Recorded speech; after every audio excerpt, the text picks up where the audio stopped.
In the heart of a quiet American town, a wealthy businessman named Richard Miller made a purchase that quickly became the talk of the community. It was a 1940 Rolls-Royce, an icon of luxury and elegance, gleaming as though it had just left the factory.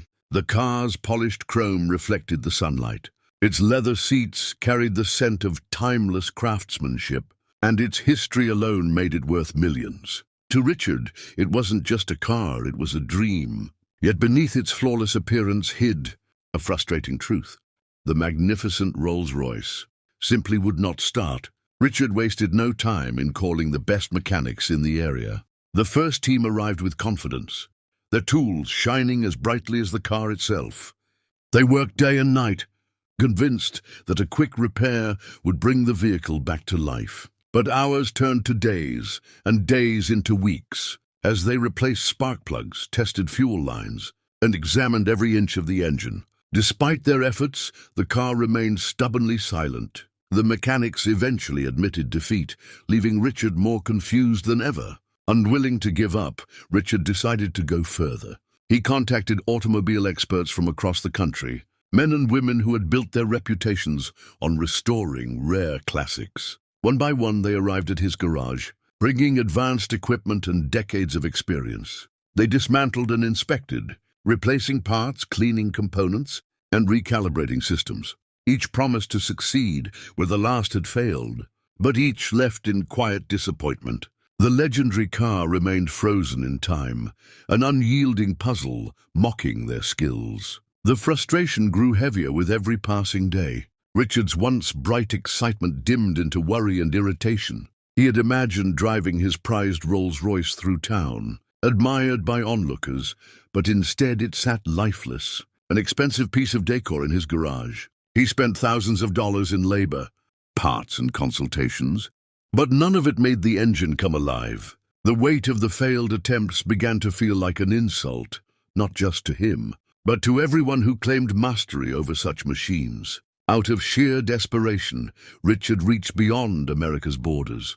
He contacted a highly respected Rolls-Royce specialist in England, a man considered an authority on pre-war luxury vehicles. The journey was long and costly, but Richard believed this was his final chance. When the specialist arrived, the air filled with hope once again. Dressed in a tailored suit with decades of expertise behind him, he inspected the car with a calm authority that reassured everyone in the room. Yet after days of intense study, even he admitted defeat. That admission struck Richard harder than he expected. If even the most respected expert in England could not fix the car, then perhaps it was beyond saving. He sat in his garage one late evening, staring at the silent vehicle with a sinking feeling. All the money, all the calls, all the visits from brilliant minds, and yet the car remained motionless. He rubbed his forehead, frustration etched on his face, before finally whispering aloud, "If the best mechanics in America and even England can't fix it, maybe this car will never run again." For a man like Richard, Known for solving problems with money and connections, this failure cut deep. His dream of hearing the Rolls-Royce engine purr was slipping further away. And so was his confidence. He began to wonder if the car was cursed, or if it had lived its life already and could no longer be revived. The once vibrant excitement that surrounded his purchase had turned into a heavy cloud of disappointment. The garage, filled with the faint smell of oil and metal, felt less like a workshop and more like a tomb for a machine that refused to return to life. And so, the car sat in silence, its hood closed, its body shining, but its heart lifeless. Richard had nearly given up hope, convinced that he had reached the end of the road. What he didn't know, however, was that help would come from the most unexpected place, not from experts, specialists, or seasoned mechanics, but from someone no one could have predicted. The janitor, Thomas, had been quietly sweeping the corner of the garage, while all the experts came and went. He never spoke up, never interfered, because this was not his world. He was simply there to keep the space clean, to clear away the piles of discarded tools and oily rags the mechanics left behind. But his daughter, Emily, had come to visit after school that day. She carried her backpack over one shoulder, her hair tied back in a simple ponytail, and a spark of curiosity in her eyes. Unlike the experts, she didn't see a $1 million relic. She just saw a machine. Emily had grown up in the shadow of engines and grease. Her father, though only a janitor now, had once been a small-time mechanic, fixing broken-down lawnmowers and old pickup trucks in their backyard. He never had a degree, never had the money to build a big business, but he had knowledge, and he had passed that knowledge to his daughter. She would spend afternoons by his side, handing him wrenches, listening carefully to every explanation about gears, pistons, and carburetors. Emily didn't just watch. She learned, absorbed, and loved every moment of it. When she walked up to the Rolls-Royce that day, she didn't hesitate. The car was intimidating in size and reputation, but Emily leaned closer with quiet confidence. She studied the engine bay, as if reading a language only she understood. Minutes passed in silence, before she turned back to the group and said with a gentle smile, "I think I know what's wrong." The statement startled everyone. Some of the experts smirked, some whispered, and one even chuckled outright. To them, she was nothing more than a child playing pretend in a man's world. Richard Miller, however, the car's owner, had reached the point of desperation. He had spent a fortune and wasted weeks only to face failure. Something about Emily's calmness intrigued him. Maybe it was hope. Maybe it was the exhaustion of disappointment. But he raised his hand and said, "Go ahead, let her try." The room shifted in disbelief. The experts exchanged doubtful looks, and Thomas nearly dropped his broom in shock. "Sir, she's just a kid," he protested softly, but Richard shook his head. "So were all of us once." Emily carefully lifted the hood of the car, her small hands steady, her expression focused. She traced the lines of the ignition wires, inspecting them with the patience of someone who knew machines had a language of their own.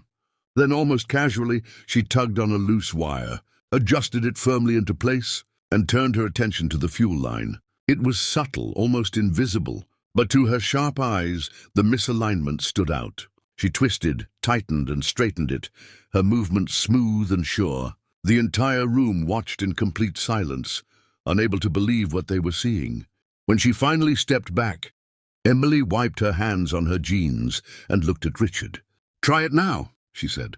Her voice was steady, confident, and without hesitation. Richard picked up the keys slowly, as though this were a dream he wasn't ready to believe in. He slid into the driver's seat, inserted the key into the ignition, and with one deep breath turned it. The sound that followed shook the room, the deep, smooth growl of the legendary Rolls-Royce engine roaring to life after so many silent weeks. Gasps filled the air. The experts, who had traveled from across the nation, stood frozen, their faces a mix of disbelief and humiliation. Some lowered their eyes, unwilling to meet Richard's gaze. Thomas dropped his broom completely, his chest swelling with pride as his daughter stood by the car, her face glowing with quiet triumph. Richard gripped the steering wheel, his eyes wide in astonishment as the purr of the engine echoed through the garage. It was running, perfectly, flawlessly, as though it had never been broken at all. The silence that followed was unlike any silence before. It was heavy, filled with awe and the sting of humility. Richard stepped out of the car and walked toward Emily, his expression softening into something almost fatherly. You did what none of them could," he said, his voice trembling with wonder. The experts shuffled uncomfortably, each one realizing they had been bested not by another professional, but by a 15-year-old girl whose curiosity and passion outweighed their years of training. For Thomas, the moment was overwhelming. His eyes welled with tears as he placed a trembling hand on Emily's shoulder. Pride, love, and disbelief swirled inside him all at once. He had always known she was special, but to see her outshine the finest experts in the country was beyond his imagination. Emily didn't gloat, didn't smile with arrogance. She simply nodded, as if fixing the Rolls-Royce had been nothing more than a puzzle waiting to be solved. In that garage, on that unforgettable evening, the janitor's daughter became the unlikely hero who shocked them all.